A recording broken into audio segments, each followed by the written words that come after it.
Hello dear, अस्सलाम वालेकुम। ताज दोबारा आपका भाई इर्तज़ा आपके सामने हाजिर है। आज 17 अक्टूबर है और लेट्स सी के हमें मार्केट में कितने पॉइंट्स गंवाए हैं। तो यहाँ पे हम dps.bsx.com खोलते हैं और यहाँ पे हम देख सकते हैं कि हाँ, आज मार्केट 200 पॉइंट्स के नुकसान में रही। अगर हीट मैप की बात करें तो आज का हीट मैप हमारे पास आ चुका है। आज हमने देखा कि हमें खूनी खूनी लाल रंग नजर आ रहे हैं। काफी दिनों से हमें हरियाली ही हरियाली दिख रही थी, लेकिन उस हरियाली के खेत में अब खून फैल चुका है। टीआरजी को देख सकते हैं हम यहाँ पे, WTL PTC, जहाँ पे प्रॉफिट टेकिंग बनती थी वहां पे लोगों ने प्रॉफिट टेकिंग खूब की है। जहाँ पे माल उठाया वहां पे माल बेचा भी है। KEL कभी काफी दिन से हम देख रहे थे ऊपर जा रहा है, हम देख रहे थे हम काफी दिन से ऊपर जा रहा है, लेकिन अब माल बेचना स्टार्ट लोगों ने कर दिया है। इसी तरह हम दूसरे सेक्टर्स में भी देख सकते हैं। केबल में भी थोड़ी हमें हरियाली देखने को मिल रही थी, लेकिन अब भी वहां पे माल बेच रहे हैं लोग। हमें बैंक्स की तरह, बैंक्स में भी हमें हरियाली देखने को मिल रही थी, लेकिन अब बैंक्स में भी माल बिकना शुरू हो गया है। BOP और HBL लास्ट हमारे पास ग्रीन थे और अब हमारे पास उसमें प्रॉफिट टेकिंग हुई है। अगर हम फीपीडीपीज की बात करें तो फीपीडीपीज में हमारे पास $1.67 मिलियन की बाइंग के साथ फीपीज हैं और लीपीज हमारे पास $1.67 मिलियन की सेलिंग के साथ। जैसा कि हम देख सकते हैं कि बैंक्स हमारे पास काफ़ी दिनों से उठा रहे थे, ये सारा माल बैंक से उठाया मोस्टली, और अब बैंक प्रॉफिट टेकिंग पे आ गए हैं, जिन्होंने बैंक ने हमें $3.31 मिलियन की सेलिंग मारी है। इसके अलावा फॉरेन कॉरपोरेट्स ने बाइंग की है, कंपनीज ने भी बाइंग की है, और एज यूजुअल हमारे इंडिविजुअल से रहा नहीं गया और उन्होंने तेजी के चक्कर में बाइंग डाल दी। अब ये तेजी तेजी तेजी तेजी तेजी इंडिविजुअल्स वेट कर रहे हैं, वेट कर रहे हैं, वेट कर रहे हैं। एंट्री नहीं लेनी यहाँ पे इंडिविजुअल्स ने, ठीक है, वेट कर रहे हैं, वेट कर रहे हैं। जब तेजी खत्म होने लगती है वहां पे बाइंग डाल देते हैं, तो इसलिए तो पैसा लूज होता है बॉस। अच्छा, इसके बाद हम देख सकते हैं कि NBFC ने पार्टिसिपेट नहीं किया। म्यूचुअल फंड्स और इंश्योरेंस कंपनीज में भी सेलिंग डाली है, बैंक का साथ दिया है। इसके अलावा ओवरसीज पाकिस्तानियों ने भी $0.46 मिलियन की बाइंग की है, लेकिन आज सबसे ज्यादा बाइंग इंडिविजुअल्स ने मारी है। सीमेंट सेक्टर में देखें तो हमारे पास $0.25 मिलियन की फीपीस ने बाइंग की है। हमारे पास $0.35 की इंडिविजुअल्स ने बाइंग की है। इंडिविजुअल्स ने देखा कि भाई सीमेंट सेक्टर ऊपर जा रहा है, तो गलत टाइम में बाइंग डाल दी। इस तरह म्यूचुअल फंड्स में भी $0.14 मिलियन की बाइंग हमें देखने को मिली है। इस तरह अगर कमर्शियल बैंक्स में देखें, कमर्शियल बैंक्स में मतलब फीपीस ने बाइंग डाली है। बैंक्स ने दोबारा, जो बैंक में इन्वेस्ट कर रहे थे, उन्होंने प्रॉफिट टेकिंग करके बैंक से माल बेचा है। इंडिविजुअल्स ने हमें माल उठाया है $0.35 मिलियन का। इस तरह फर्टिलाइजर में देखें तो थोड़ी थोड़ी बाइंग और सेलिंग यहाँ पे भी चली है। $0.97 मिलियन फर्टिलाइजर में इंडिविजुअल्स ने उठा लिया है और कंपनीज ने बेचा है और इंडिविजुअल्स ने उठा लिया है। इस तरह हम देखें फूड सेक्टर इतना अच्छा परफॉर्म नहीं किया। हमारे पास ऑयल एंड गैस भी, हमारे पास फीपीज ने माल उठाया और बैंक्स ने माल बेचा है। OGDC हो गया, PPL हो गया, इस तरह के ये बैंक्स ने स्टॉक्स बेचे हैं। इसके अलावा थोड़ी थोड़ी बाइंग इधर भी है हमारे पास। यहाँ पे हम देखें तो ऑयल एंड गैस में हमारे पास बैंक ने दोबारा माल बेचा है। बैंक तगड़ी सेलिंग के साथ रहा है। जैसे कि बैंक तगड़ी बाइंग करते हैं, हम यहाँ पे देख रहे थे बैंक तगड़ी बाइंग कर रहे थे। हमने फीपी लिपी भी देखे थे उसके, और अब बैंक ने जाहिर सी बात है प्रॉफिट टेकिंग तो करनी है। इसके अलावा हमारे पास और भी बाकी सेक्टर्स हैं, उसको देख लेंगे।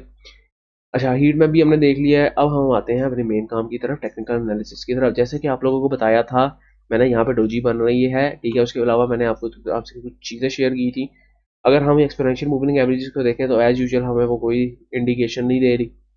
RSI को देखें तो हमारे पास एज यूजुअल RSI के हिस्टोग्राम जो है नेगेटिव में है और सेलिंग शो कर रहे हैं।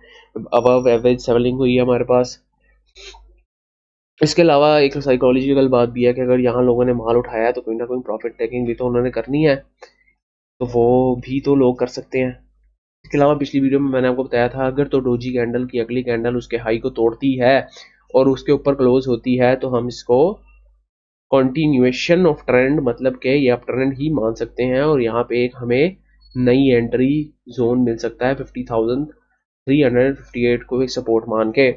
लेकिन मैंने आपको बताया था कि अगर डोजी के नीचे से हम ब्रेकआउट हमें मिलता है और हमारे डोजी की अगली वाली कैंडल उसके नीचे से नीचे बंद होती है, तो हम उसको एक रिवर्सल पैटर्न की तरह देख सकते हैं।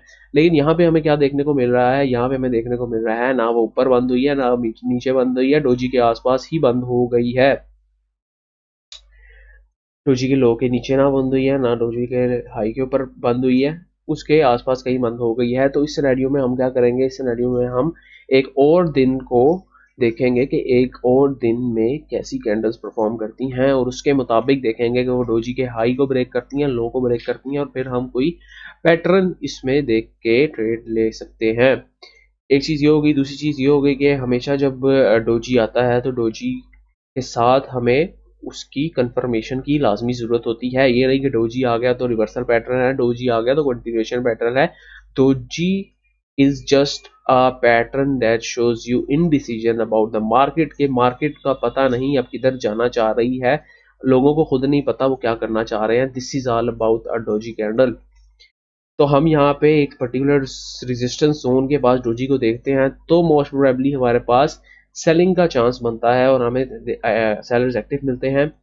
इसके अलावा अभी हम कुछ कंफर्मेशन नहीं कह सकते, हमें हमें डोजी के अगले वाली कैंडल ने कोई कंफर्मेशन अभी फिलहाल नहीं दी, तो हम उससे अगली कैंडल की ट्राई करेंगे, उससे अगली कैंडल की देखेंगे कि वो डोजी के नीचे क्लोजिंग देती है कि नहीं। लेकिन उसकी बात यह है कि दिमाग लगाएं अपना कि इतना लोगों ने माल उठाया है, एक्चुअली माल लोग यहाँ से उठा रहे हैं और कुछ माल उन्होंने यहाँ पे बेचा है और फिर दोबारा उठाना स्टार्ट कर दिया। तो यहाँ से जो जिन्होंने यहाँ से माल उठाया हुआ है उन्होंने बेचना भी तो है, तो वो एक चीज़ मद्देनज़र हमें रखनी चाहिए। इसके अलावा हमें देखना चाहिए कि यहाँ पे अगर तो ये डोजी की जो ऊपर और नीचे हाइज विक्स हैं, इसके अगर ये साइडवेज मार्केट रहती है तो ये भी एक इंडिकेशन हो सकता है कि शायद मार्केट एक्यूमुलेट हो रही है एक ब्रेकआउट देने के लिए।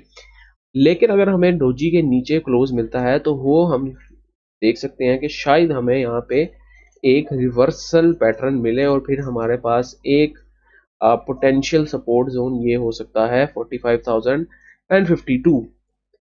तो this was all about today's market, और मैं आपसे यही सजेस्ट करूंगा कि अभी मार्केट में ना एंट्री लें। अगर आपका थोड़ा बहुत प्रॉफिट टेकिंग होती है तो प्रॉफिट टेकिंग करें और ज़्यादा लालच ना करें। प्रॉफिट टेकिंग अगर आपकी बनती है तो करें ज़रूर, लेकिन मार्केट में अभी एंट्री लेने का हमारे पास कोई जवाज़ या तुक नहीं बनता।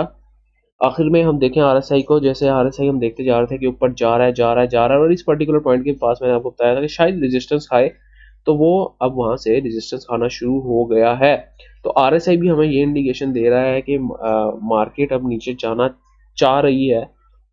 Although it's is not a confirmation, confirmation हमें तब होगी जब ये हमें पैटर्न्स थोड़े साफ नजर आएंगे। तो ये थी आज की टेक्निकल एनालिसिस, 17 अक्टूबर 2023 की टेक्निकल एनालिसिस। अगर आप लोगों को वीडियो पसंद आ रही है तो लाइक करें, शेयर करें, सब्सक्राइब करें। अगर आप चाहते हैं कि मैं मुख्तलिफ स्क्रिप्ट्स में आपको टेक्निकल एनालिसिस करके दूं रादर देन KSC 100, तो आप स्क्रिप्ट्स के नाम नीचे लिख सकते हैं, तो इंशाल्लाह उस पर कोई वीडियोस बनाने की कोशिश करेंगे। इसके अलावा अगर आप चाहते हैं कि मैं फंडामेंटल एनालिसिस करूं, क्योंकि सारे भाई शॉर्ट टर्म ट्रेडर्स और स्विंग ट्रेडर्स नहीं होते, कुछ भाई हमारे पास लॉन्ग टर्म इन्वेस्टर्स भी होते हैं, just like they invest in 10 to 20 years, जो कि 10 या 20 साल में इन्वेस्ट कर रहे होते हैं इन फ्यूचर को देख के कि किसी कंपनी के फंडामेंटल्स और मैनेजमेंट अच्छी है। तो आप लोग मुझे कमेंट में बता सकते हैं, इंशाल्लाह ताला अज़्ज़ वजल मैं उस पर कोई काम करूँगा। इसके अलावा आखिरी बात यह कि पाकिस्तान की इकोनॉमी को देख के, पाकिस्तान की पॉलिटिकल इश्यूज को देखकर हमारी मार्केट बहुत इफेक्ट होती है। तो इफ़ हमारी पॉलिटिक्स स्टेबल होती है तो मार्केट का एक अच्छा जवाब बन सकता है एक नया हाई मारने का।